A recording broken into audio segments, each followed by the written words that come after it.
வணக்கம் ஃப்ரெண்ட்ஸ், இன்னைக்கு வீடியோல கெமிக்கல் ரியாக்ஷன்ஸ் அண்ட் ஈக்குவேஷன்ஸ் பத்தி தான் பார்க்க போறோம். இப்போ கெமிக்கல் ரியாக்ஷன்ஸ்னு சொல்லும்போது அது ஏதோ ஒரு கெமிஸ்ட்ரி லேப்ல நடந்திருக்கணும்னு அவசியம் கிடையாது. நம்ம டே டு டே லைஃப்லயே பார்த்தா இப்போ ஒரு மில்க் நம்ம ஒரு ரூம் டெம்பரேச்சர்ல ரொம்ப நேரம் வச்சிருந்தோம் அப்படின்னா அது ஒரு மாதிரி அதோட கண்டிஷன் மாறிடும் இல்லையா. அதே மாதிரி கிரேப்ஸ் ஃபர்மெண்ட் ஆகுறது, ஒரு ஃபுட் குக் ஆகுறது, அதே மாதிரி நம்ம அந்த ஃபுட்டை சாப்பிட்டதுக்கு அப்புறமா அது டைஜஸ்ட் ஆகுறது, நம்ம மூச்சு விடுறது, இது எல்லாமே கெமிக்கல் ரியாக்ஷன்ஸ் தான். இப்போ நான் சொன்ன எக்ஸாம்பிள்ஸ் எல்லாத்துலேயுமே அதோட இனிஷியல் ஸ்டேட் மாறி இருக்கும் இல்லையா. ஸோ இந்த மாதிரி இனிஷியல் ஸ்டேட் மாறும்போது ஒரு கெமிக்கல் சேஞ்ச் நடக்குது அப்படின்னா அங்கே ஒரு கெமிக்கல் ரியாக்ஷன் நடக்குதுன்னு அர்த்தம். ஸோ இதை பற்றி இன்னும் டீட்டெயில்டாக ஒரு ஆக்டிவிட்டி வச்சு எக்ஸ்பிளைன் பண்ணுறேன். இந்த ஆக்டிவிட்டியில் ஃபஸ்ட்டு என்ன பண்ணுறாங்கன்னா, ஒரு மெக்னீஷியம் ரிப்பனை ஒரு சாண்ட் பேப்பரோட நல்லா ரப் பண்ணி அதை க்ளீன் பண்ணுறாங்க. அதுக்கப்புறமா என்ன பண்ணுறாங்கன்னா, அந்த மெக்னீஷியம் ரிப்பனை ஒரு பேர் ஆஃப் டாங்ஸ் வச்சு ஒரு பர்னர் யூஸ் பண்ணி அதை பேர்ன் பண்ணுறாங்க. பேர்ன் பண்ணதுக்கப்புறமா அந்த ஆஷை ஒரு வாட்ச் கிளாஸில் கலெக்ட் பண்ணி வைக்கிறாங்க. ஸோ அந்த மெக்னீஷியம் ரிப்பனை எவ்வளோ தூரம் பேர்ன் பண்ண முடியுமோ அவ்வளோ தூரம் பேர்ன் பண்ணணும்னு சொல்கிறாங்க. ஸோ அப்படி பர்ன் பண்ணும்போது நமக்கு என்ன கலெக்ட் ஆயிருக்கும்னா, அந்த ஆஷ் என்னதுன்னா மெக்னீஷியம் ஆக்சைடாக இருக்கும். நம்ம மெக்னீஷியம் ரிப்பன் தானே பர்ன் பண்ணோம், அது எப்படி மெக்னீஷியம் ஆக்சைடாக மாறுச்சு? ஏன்னா ஏரில் உள்ள ஆக்சிஜன் அதோட மிக்ஸ் ஆகி ரியாக்ட் பண்ணி அது மெக்னீஷியம் ஆக்சைடாக ஃபார்ம் பண்ணியிருக்கும். ஸோ இதோட வேர்ட் ஈக்குவேஷன் என்னவா இருக்கும்னா, magnesium plus oxygen gives magnesium oxide. இதில் கெமிக்கல் சேஞ்ச் நடக்குது இல்லையா, அந்த மெக்னீஷியமும் ஆக்சிஜனும் ரியாக்டன்ஸ், அந்த புதுசாக ஃபார்ம் ஆயிருக்க சப்ஸ்டன்ஸ் மெக்னீஷியம் ஆக்சைடு இருக்கு இல்லையா, அது ப்ராடக்ட். இந்த ஈக்குவேஷனில் பார்த்தீங்கன்னா அந்த ஏரோ மார்க்கு லெஃப்ட் சைடில் எப்போவுமே ரியாக்டன்ஸ் இருக்கும், அந்த ஏரோ மார்க்கு ரைட் சைடில் எப்போவுமே ப்ராடக்ட்ஸ் இருக்கும். இப்போ இதில் நம்ம ஒரு வாட்டியும் வேர்ட்ஸில் மெக்னீஷியம் ஆக்சிஜன் எழுதுறது கஷ்டமாக இருக்கும் இல்லையா. ஸோ அதுக்கு பதிலாக நம்ம என்ன பண்ணலான்னா அதோட கெமிக்கல் ஃபார்முலா யூஸ் பண்ண போகிறோம். ஸோ இப்போ magnesium plus oxygen gives magnesium ஆக்சைடுன்னு எழுதியிருக்கோம் இல்லையா. ஸோ அது என்னவா எழுதலாம், Mg plus O2 gives MgO. இந்த ஈக்குவேஷன் எழுதுனதுக்கு அப்புறமா அடுத்த ஸ்டெப் என்னன்னா, இந்த ஈக்குவேஷன் பேலன்ஸ்டா இருக்கான்னு பாக்குறது. ஒரு ஈக்குவேஷன் பேலன்ஸ்டா இருக்கு இல்லைன்னு நம்ம எப்படி சொல்லலாம்னா, ஒரு எலிமெண்ட்டும் ரியாக்டன்ட் சைடும் ப்ராடக்ட் சைடும் ஈக்குவலா இருந்துச்சுன்னா அந்த ஈக்குவேஷன் பேலன்ஸ்டா இருக்குன்னு அர்த்தம். சப்போஸ் அப்படி இல்லைன்னா அந்த ஈக்குவேஷன் பேலன்ஸ்டா இல்லைன்னு அர்த்தம். இப்போ இதுல பாத்தீங்கன்னா மெக்னீஷியம் ரியாக்டன்ட் சைடு ஒன்று இருக்கு, அதே மாதிரி ப்ராடக்ட் சைட்லயும் ஒன்று தான் இருக்கு. ஆனால் ஆக்சிஜன் பார்த்தீங்கன்னா ரியாக்டன்ட் சைடில் 2 இருக்குது, ஆனால் ப்ராடக்ட் சைடில் 1 தான் இருக்குது. ஸோ இப்போ இந்த ஈக்குவேஷன் பேலன்ஸ்டாக இல்லை. ஸோ நெக்ஸ்ட் ஒரு ஈக்குவேஷனை எப்படி பேலன்ஸ் பண்ணலான்றதை பார்க்கலாம். நம்ம இந்த கெமிக்கல் ரியாக்ஷனை மெயினாக எதுக்காக பேலன்ஸ் பண்ணணும்னா, நம்ம ஏற்கனவே படிச்சிருக்கோம் லா ஆஃப் கன்சர்வேஷன் ஆஃப் மாஸ்ல என்ன சொல்கிறாங்கன்னா, mass can neither be created நார் பி டிஸ்ட்ராய்ட். அப்படின்னா என்ன அர்த்தம், அந்த ஒரு ரியாக்ஷன் நடக்குது அப்படின்னா அந்த ரியாக்ஷன் நடக்கிறதுக்கு முன்னாடி அதோட மாஸ் என்னவா இருக்கோ அதே தான் அந்த ரியாக்ஷன் நடந்ததுக்கு அப்புறமும் இருக்கும். ஸோ நம்ம அந்த ஆட்டம்ஸ் 2 சைடும் ஈக்குவலாக இருந்தால் தான் அதோட மாஸ் ஈக்குவலாக இருக்கும். அந்த ரீசனுக்காக தான் நம்ம இப்போ அந்த ஈக்குவேஷனை பேலன்ஸ் பண்ண போகிறோம். இப்போ ஒரு எக்ஸாம்பிளுக்கு பார்க்கும்போது ஜிங்க் ப்ளஸ் சல்ஃபியூரிக் ஆசிட், அதாவது H2SO4 ரியாக்ட் பண்ணும்போது நமக்கு என்ன கிடைக்கும்னா, ஜிங்க் சல்ஃபேட் ப்ளஸ் ஹைட்ரஜன். இப்போ இந்த ஈக்குவேஷனில் பார்த்தீங்கன்னா ஜிங்க் ரியாக்டன்ட் சைடும் சரி ப்ராடக்ட் சைடும் சரி ஒன்று தான் இருக்குது. நெக்ஸ்ட் ஹைட்ரஜன் பார்த்தீங்கன்னா 2 சைடுமே 2 ஆட்டம் இருக்குது. நெக்ஸ்ட் சல்ஃபர் ஆட்டம், சல்ஃபர் எலிமெண்ட் 2 சைடுமே ஒரு ஆட்டம் தான் இருக்குது. நெக்ஸ்ட் ஆக்சிஜன் 4 ஆட்டம்ஸ் இருக்குது. அப்போது எல்லா எலிமெண்ட்ஸுமே ஈக்குவலாக இருக்குது. அப்படின்னா இந்த ரியாக்ஷன் பேலன்ஸ்டாக இருக்குன்னு அர்த்தம். இப்போ next equation Fe plus H2O gives Fe3O4 plus H2. இப்போ இந்த ஈக்குவேஷன் பேலன்ஸ் பண்றதுக்கு முன்னாடி நம்ம என்ன பண்ணலாம்னா இந்த ஒரு எலிமெண்ட்டுக்கும் நம்ம வந்து ஒரு பாக்ஸ் போட்டுக்க போறோம். எதுக்காக இப்படி வந்து பாக்ஸ் போட்டுக்க போறோம்னா இந்த எலிமெண்ட்டை நம்ம எதுவும் மாற்றக்கூடாது. அதாவது இந்த சைடு வந்து ஆக்சிஜன் 1 தான் இருக்கு, அந்த சைடு வந்து 4 இருக்குன்றதுக்காக H2O4ன்னு போட்டு அந்த மாதிரி வந்து மாற்றி எழுதிடக்கூடாது. ஸோ அதுக்கு நமக்கு ஒரு ரெஃபரன்ஸ்க்காக இந்த மாதிரி பாக்ஸ் போட்டுக்கலாம். நெக்ஸ்ட் ஸ்டெப் என்ன பண்ணணும்னா ஒரு எலிமெண்ட்டும் ரியாக்டன்ட் சைடில் எவ்வளோ இருக்குது, ப்ராடக்ட் சைடில் எவ்வளோ இருக்குன்னு பார்க்கணும். ஃபஸ்ட்டு வந்து Fe பார்க்கும்போது, அதாவது அயன் வந்து எவ்வளோ இருக்குன்னு பார்க்கும்போது ரியாக்டன்ட் சைடில் 1 இருக்குது, ப்ராடக்ட் சைடில் வந்து 3 இருக்குது. நெக்ஸ்ட்டு வந்து ஹைட்ரஜன். ஹைட்ரஜன் வந்து ரியாக்டன்ட் சைட்லேயும் 1 தான் இருக்குது, ப்ராடக்ட் சைட்லேயும் 1 தான் இருக்குது. லாஸ்ட்டாக ஆக்சிஜன் வந்து ரியாக்டன்ட் சைடில் 1 இருக்குது, ப்ராடக்ட் சைடில் வந்துட்டு 4 ஆக்சிஜன் இருக்குது.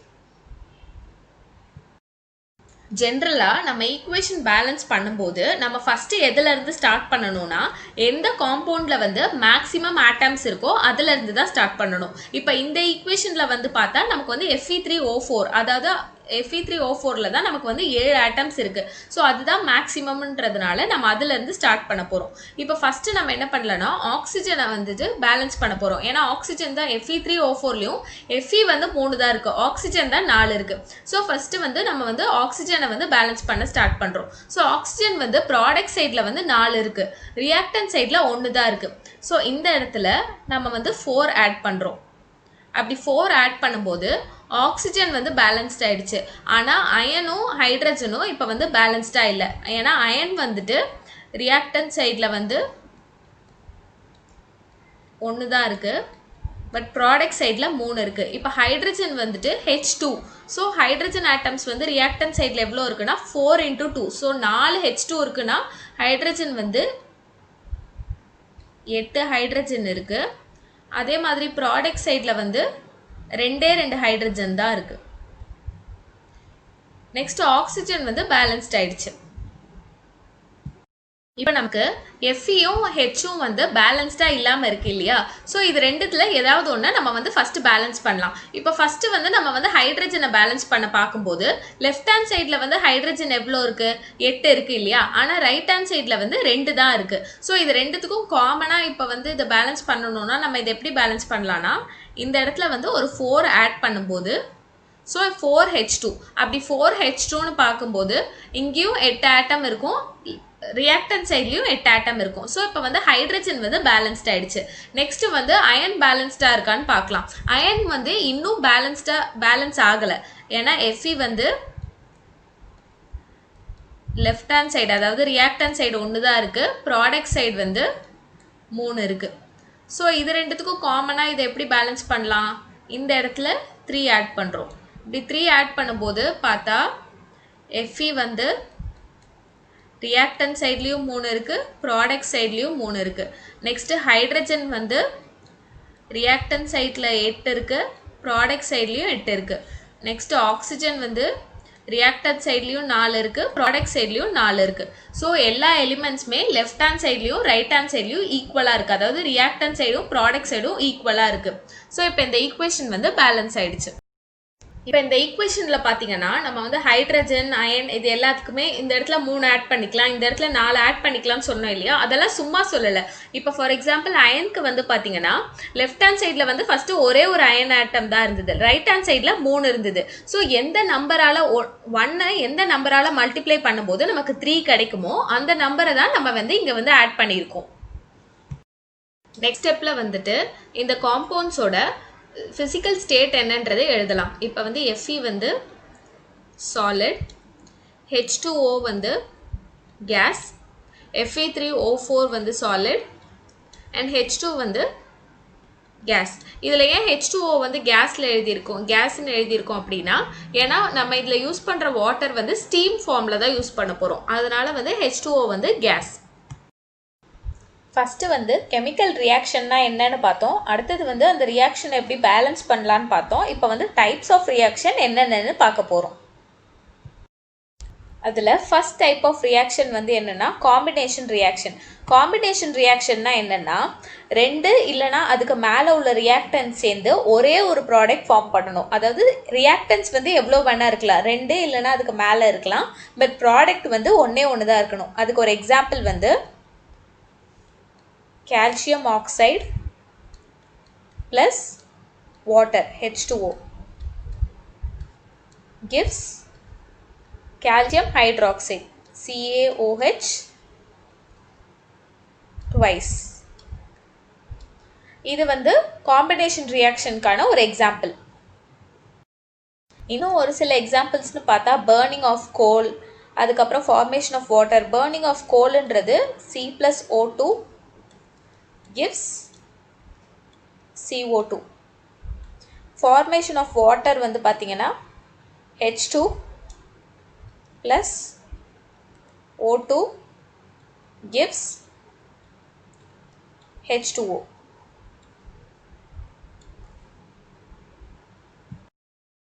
இதில் ஃபஸ்ட் ரெண்டு ஈக்குவேஷன் பார்த்தீங்கன்னா பேலன்ஸ்டாக இருக்கும். அதாவது இப்போ இதில் பார்த்தீங்கன்னா இதில் வந்து CA வந்துட்டு லெஃப்ட் சைட்லேயும் ஒன்று தான் இருக்குது, ரைட் சைட்லேயும் ஒன்று தான் இருக்குது. அதே மாதிரி ஆக்சிஜனும் ஹைட்ரஜனும் லெஃப்ட் சைட்லேயும் ரெண்டு தான் இருக்குது, ரைட் சைட்லேயும் ரெண்டு தான் இருக்குது. அதே மாதிரி C+O2 gives CO2, இதுவும் வந்து பேலன்ஸ்டாக தான் இருக்குது. பட் இந்த லாஸ்ட் ஈக்குவேஷனில் வந்து பார்த்தீங்கன்னா H2 வந்துட்டு ஹைட்ரஜன் வந்து ரெண்டு சைடுமே ரெண்டு ரெண்டு தான் இருக்குது, பட் ஆக்சிஜன் வந்து இந்த சைடு வந்துட்டு ரெண்டு இருக்குது. அதாவது ரியாக்டன்ட் சைடு ரெண்டு இருக்குது, ப்ராடக்ட் சைடு ஒன்று தான் இருக்குது. ஸோ அது பேலன்ஸ் பண்ணுறதுக்கு இங்கே என்ன நம்பர் போட்டால் இது வந்து பேலன்ஸ் ஆகும்னா 2 போடும்போது இது வந்து பேலன்ஸ் ஆகும். ஏன்னா 1 × 2 தான் 2. ஸோ இங்கே வந்து ஒரே ஒரு ஆக்சிஜன் தான் இருக்குது. ஸோ இந்த இடத்துல வந்து 2 போடுறோம். பட் இப்போ ஹைட்ரஜனோட வேல்யூ வந்து 4 ஆயிடுச்சு. ஸோ அது பேலன்ஸ் பண்ணுறதுக்காக இந்த இடத்துல வந்து 2. இப்போ இந்த ரியாக்ஷனும் வந்து ஒரு பேலன்ஸ் ரியாக்ஷனாக மாறிடுச்சு. நெக்ஸ்ட் டைப் ஆஃப் ரியாக்ஷன் வந்து டீகம்போசிஷன் ரியாக்ஷன் தான். டீகம்போசிஷன் ரியாக்ஷன் வந்து காம்பினேஷன் ரியாக்ஷனுக்கு அப்படியே ஆப்போசிட்னு சொல்லலாம். காம்பினேஷன் ரியாக்ஷனில் நம்ம என்ன சொன்னோம், ரெண்டு இல்லைனா அதுக்கு மேலே உள்ள ரியாக்டன்ஸ் ஒன்றா சேர்ந்து ஒரு ப்ராடக்ட் ஃபார்ம் பண்ணும். பட் இதில் ஒரே ஒரு ரியாக்டன் டீகம்போஸ் ஆகி ரெண்டு இல்லைனா அதுக்கு மேலே உள்ள ப்ராடக்ட்ஸ் ஃபார்ம் பண்ணும். இப்போது அதுக்கு ஒரு எக்ஸாம்பிள் என்னன்னு சொல்லிட்டு பார்த்தோன்னா, இப்போ வந்து ஃபெரஸ் சல்ஃபேட்டை நம்ம வந்து டீகம்போஸ் பண்ணும்போது, அதாவது அதை வந்து ஹீட் பண்ணும்போது FeSO4, ஃபெரஸ் சல்ஃபேட் ஃபார்முலா வந்து FeSO4-ஐ நம்ம வந்து ஹீட் பண்ணும்போது நமக்கு என்ன கிடைக்கும்னா ferric oxide Fe2O3 plus sulphur di oxide SO2 plus sulphur trioxide SO3. இது எல்லாத்துக்குமே வந்து ஃபிசிக்கல் ஸ்டேட் எழுதுறது வந்து ரொம்ப இம்பார்ட்டண்ட். சாலிட்,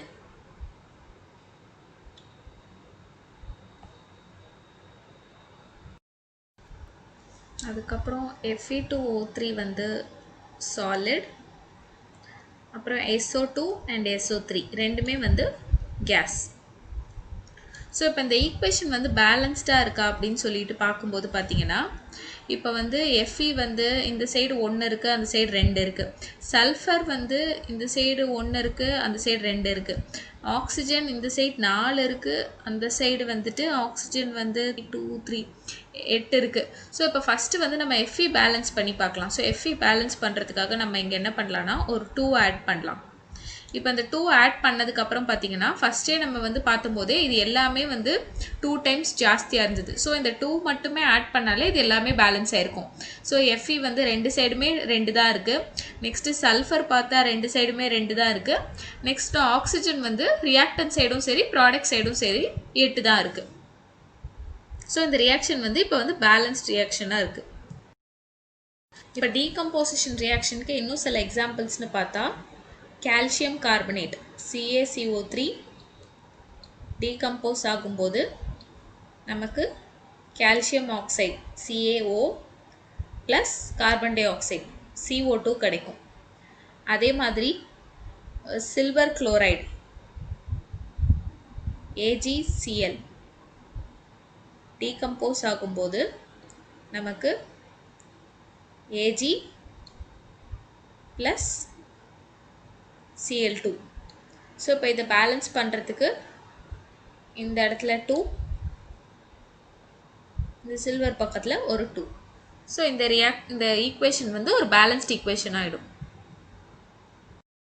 ஸோ நான் ஏற்கனவே சொன்ன மாதிரி இதோட ஃபிசிக்கல் ஸ்டேட் ரொம்ப இம்பார்ட்டண்ட். ஸோ இது வந்து சாலிட் அண்ட் இது எப்படி டீகம்போஸ் ஆகுதுன்னா ஹீட் பண்ணும்போது. நெக்ஸ்ட்டு கால்சியம் ஆக்சைடும் solid, carbon dioxide gas. And silver chloride எப்படி டீகம்போஸ் ஆகுதுன்னா சன்லைட்டுக்கு எக்ஸ்போஸ் பண்ணும்போது அது வந்து டீகம்போஸ் ஆகுது. ஸோ அதோட ஃபிசிக்கல் ஸ்டேட் வந்து சில்வர் குளோரைடு வந்து சாலிட், சில்வரும் சாலிட், குளோரைடு வந்து கேஸ்.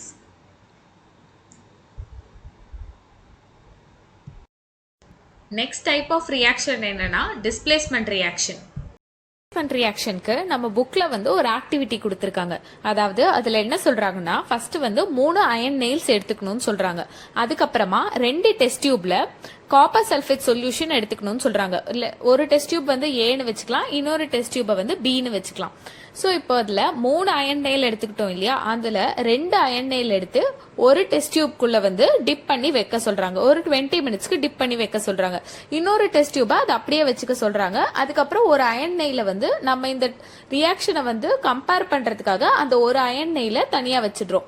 ஸோ அதுக்கப்புறமா அந்த 20 மினிட்ஸ் கழிச்சு நம்ம பார்க்கும்போது என்ன ஆயிருக்கும்னா அந்த அயன் நெயில் வச்சிருந்தோம் இல்லையா, அந்த சொல்யூஷன் வந்துட்டு அந்த ப்ளூ கலர்ல இருக்கும் இல்லையா, காப்பர் சல்ஃபேட் சொல்யூஷன்றது ஒரு ப்ளூ கலர் சொல்யூஷன். அந்த சொல்யூஷனோட கலர் வந்து ஃபேட் ஆயிருக்கும். அதே மாதிரி அந்த அயன் நெயிலோட கலர் வந்து பிரவுனிஷா மாறி இருக்கும். இதுக்கெல்லாம் ரீசன் என்னன்னா அந்த எலிமெண்ட்ஸ் வந்து அங்க வந்து டிஸ்பிளேஸ் ஆயிருக்கு. அதனாலதான் அந்த கலர் சேஞ்ச் நடந்திருக்கு. ஸோ இப்போ அதோட ஈக்குவேஷன் என்னவா வரும்னா Fe plus CuSO4 gives FeSO4 ferrous sulfate plus copper. So இப்போ இதோட ஸ்டேட் வந்து பார்த்தா solid, aqueous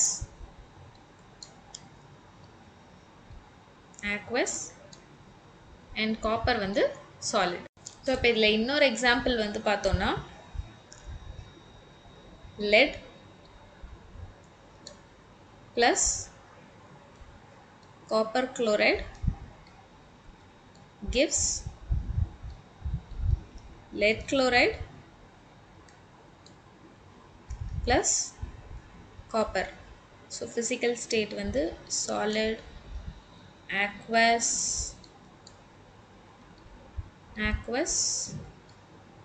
and solid.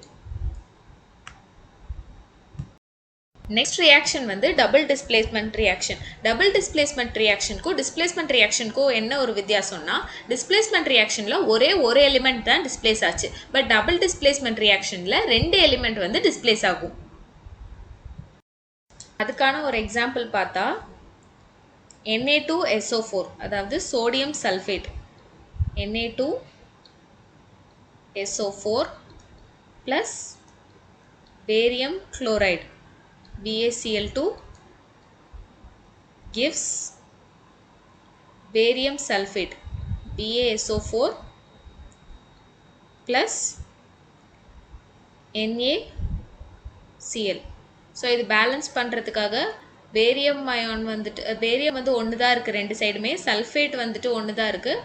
But குளோரினும் சோடியமும் மட்டும் ரியாக்டன் சைடில் வந்துட்டு 2 இருக்குது, பட் ப்ராடக்ட் சைடில் வந்து ஒன்று தான் இருக்குது. ஸோ இந்த இடத்துல ப்ளஸ் 2 NaCl. ஸோ இதோட ஃபிசிக்கல் ஸ்டேட் என்னென்னா இது வந்து aqueous, இது aqueous, solid and Cl-ம் aqueous. Last type of reaction வந்து என்னென்னா oxidation and reduction reaction. First வந்து ஆக்சிடேஷன்னா என்னதுன்னா ஒரு எலிமெண்ட்டோட ஆக்சிஜன் கம்பைன் பண்ணும்போது ஃபார்ம் ஆகுற ப்ராடக்ட் தான் வந்து ஆக்சிடேஷன் ரியாக்ஷன் மூலமாக ஃபார்ம் ஆகுறது. அதே மாதிரி ரிடக்ஷன் ரியாக்ஷன்னா என்னதுன்னா ஒரு எலிமெண்ட்டோட நம்ம ஹைட்ரஜன் ஆட் பண்ணும்போது நமக்கு கிடைக்கக்கூடிய ப்ராடக்ட் தான் வந்து ரிடக்ஷன் ரியாக்ஷனால கிடைக்கக்கூடிய ப்ராடக்டாக இருக்கும். இதை இன்னும் ரிவர்ஸில் சொல்லணும்னா ஆக்சிடேஷனில் வந்துட்டு addition of oxygen, removal of hydrogen. அதே மாதிரி ரிடக்ஷன் வந்து எப்படின்னா addition of hydrogen, removal of oxygen. First இப்போ வந்து ஆக்சிடேஷனுக்கான ரியாக்ஷன் வந்து ஒரு எக்ஸாம்பிள் பார்த்தா ஆக்சிடேஷன் ரியாக்ஷனுக்கான எக்ஸாம்பிள் வந்து Cu plus O2 gives CuO. So இதை வந்து பேலன்ஸ் பண்ணுறதுக்காக 2CuO அண்ட் இந்த சைடு வந்து 2Cu. இப்போ வந்து ரிடக்ஷன் ரியாக்ஷனுக்கான எக்ஸாம்பிள் வந்து பார்த்தா CuO plus H2 gives Cu plus H2O. Oxidation and reduction வந்து சைமல்டேனியஸாக நடந்ததுன்னா அது வந்து ரெடாக்ஸ் ரியாக்ஷன்னு சொல்லலாம். இப்போ இந்த ஈக்குவேஷன்லேயே பார்த்தா சிஇஓவில் வந்துட்டு சிஇஓ வந்து சியூவாக ரெடியூஸ் ஆயிருக்கு. ஸோ இது வந்து ரிடக்ஷன். ஸோ இது வந்து ரிடக்ஷன்.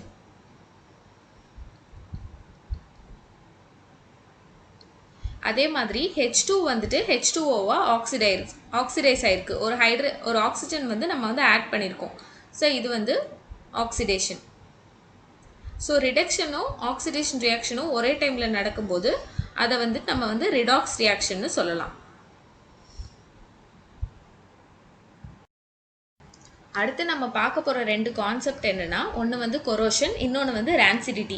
இப்போ கொரோஷனுக்கு வந்து ஒரு எக்ஸாம்பிள் சொல்லணும்னா ஒரு அயன் டோர் இல்லைனா வந்துட்டு அயன் நெயில் அந்த மாதிரி விஷயங்களை வந்துட்டு நம்ம வந்து எக்ஸாம்பிளாக சொல்லலாம். அதாவது கொரோஷன்னா எக்ஸாக்டாக என்னென்னா ஒரு சப்ஸ்டன்ஸ் வந்துட்டு சுற்றி இருக்கிற மாய்ஸ்சர் இதோடெல்லாம் ரியாக்ட் ஆகிட்டு அதோட உண்மையான அது எக்ஸாக்டாக எப்படி இருந்ததோ அதோட நேச்சரை வந்து அது சேஞ்ச் ஆகுது இல்லையா, அதோட கலர் வந்துட்டு ஃபேட் ஆகும், இந்த மாதிரி திங்ஸ்லாம் நடக்கும் இல்லையா, அதுக்கு பேர் தான் வந்து கொரோஷன். இப்போ ரான்சிடிட்டிக்கு வந்து ஒரு எக்ஸாம்பிள் சொல்லணும் அப்படின்னா நம்ம சாப்பிட்ற சிப்ஸை வந்து நம்ம சொல்லலாம். அதாவது நார்மலாக ஆயில் அண்ட் ஃபேட் கண்டென்ட் இருக்கிற ஒரு ப்ராடக்ட்டில் வந்துட்டு இப்போ ஒரு சிப்ஸ் பேக்கெட் எடுத்துக்கிட்டிங்கன்னா அதில் வந்து நமக்கு வந்து ஃபுல்லாக நைட்ரஜன் கேஸ் வந்து ஃபில் பண்ணி வச்சுருப்பாங்க இல்லையா. அதுக்கு ரீசன் என்னென்னா ஆக்சிடேஷனை வந்து ப்ரிவெண்ட் பண்ணுறதுக்காக. ஸோ இப்போ அப்படி நைட்ரஜன் கேஸ் இருக்கும்போது ஆக்சிஜன் வந்துட்டு அதோட ரியாக்ட் பண்ணுறது வந்து கம்மியாகும். ஸோ அப்படி கம்மியாகிறதுனால சிப்ஸ் வந்து அந்த மாதிரி இதில் ஸ்டோர் பண்ணும்போது ரொம்ப நாளைக்கு வந்து கிறிஸ்பியாக இருக்கும். இந்த வீடியோ இங்கே முடியுது ஃப்ரெண்ட்ஸ். அடுத்த வீடியோவில் இந்த சாப்டரில் உள்ள கொஷின்ஸ் எல்லாம் டிஸ்கஸ் பண்ணலாம். உங்கள் டவுட்ஸ் அண்ட் ஃபீட்பேக்கை மறக்காமல் கமெண்ட் பண்ணுங்கள். தேங்க்யூ.